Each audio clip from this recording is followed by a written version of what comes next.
What are the similarities that you see between real estate and investing in publicly traded companies? Well, I have been investing in the stock market before public, but I did like some IPOs. I did Lyft and I did Pinterest. And I try to do things that I'm like, again, the same way that I do real estate, I try to invest in places that I'm familiar with. And so I do the same thing with stocks, right? I research everything, but if it's something that I pay attention to, like Beyond Meat, I really use that, eat that, so that would be something that I would invest in.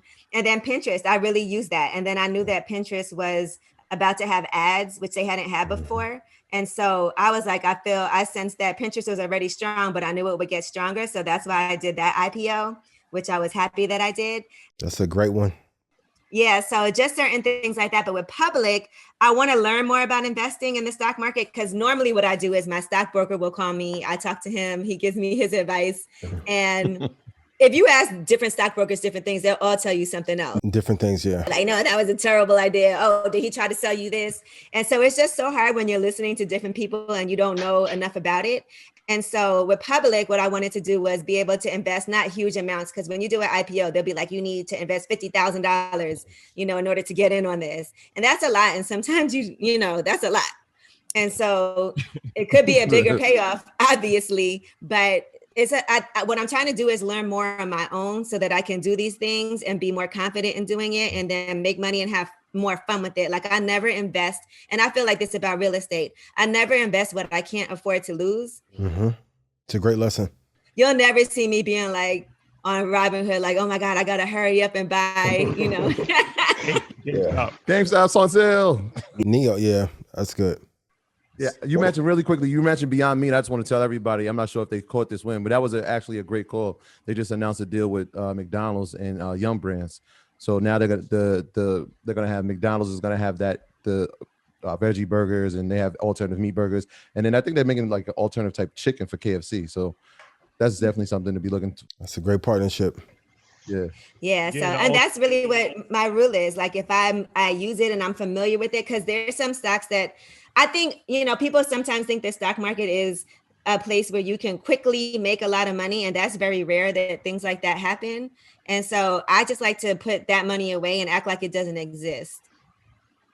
When did you realize like business was important? Because a lot of entertainers and celebrities, they don't fully understand the aspects of investing, saving money, real estate, stock, stuff like that. Were you always on that wave, or did there was something happen where you just kind of realized that you had to do that?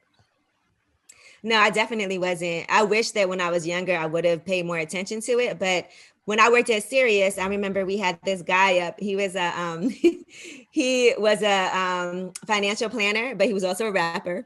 His name was Billy Shakes, and he would like rap about how you should invest in mutual funds and stuff.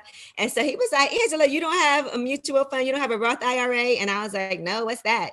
And so I actually started my Roth IRA because of him. And I remember feeling like, well, I don't have extra money to invest. And he was like, look, this is going to come out of your check directly before taxes, and you won't even notice it. So I was just investing like maybe $100 a month or something like that. And when you start to see like some gains, that's when you feel more confident. And so I started feeling more confident. And then I was always doing my 401k just because of the match, right? I think that's important. If your company does some type of match with your 401k, that's kind of free money. So why wouldn't you? And so I was doing that also. But when it came to business, I never felt confident enough to do something. Like, I would have a million ideas, but never execute them. And what really helped me decide to execute is partnering with people. That was one of the most important things that I did. And the first thing I opened was the brick and mortar business, Juices for Life. And I remember going to Styles P and saying, look, I really want to do this. I see what you're doing in the community. And again, something I'm familiar with, something that I actually do, because waking up at 4 o'clock in the morning every day was really taking a toll on me. I'm not really a big breakfast person. And so I just wanted to do that, but I couldn't find the right juice bars here as I was educating myself about it, making sure it wasn't like extra sugary stuff and apple juice and orange juice and puree. I wanted to make sure that it was something that really was good for you. So I did that. And I think partnering with people that have more knowledge about something than you do is really the key to A, not burning yourself out trying to do everything on your own, and B, making sure that you have a less chance of failure because somebody that's done it several times, they've opened several locations successfully. It made me feel a lot better. Yeah, I want to just unpack that a little bit if I can. So shout out to Styles, EYL alumni, Yes. and a legend where we 914. come from. But so you know, Market Mondays is an investment show, but it's a business show as well. And it's a lot of business gems that she just dropped. So I like the fact where she said, you know, as far as getting into something because she was already enthusiastic about it.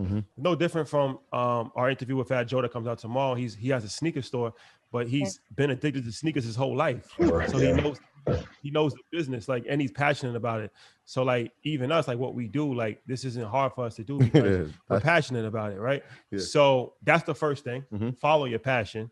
And then when you partnered with somebody, you wasn't like, you're already a celebrity. You could have just said, I'm gonna do it myself. But being that Styles already has one and he went through it, it's like, why not partner and work off of that? So how is that as far as like, can you talk about the importance of that as far as partnering and putting your humility aside and working with your peers?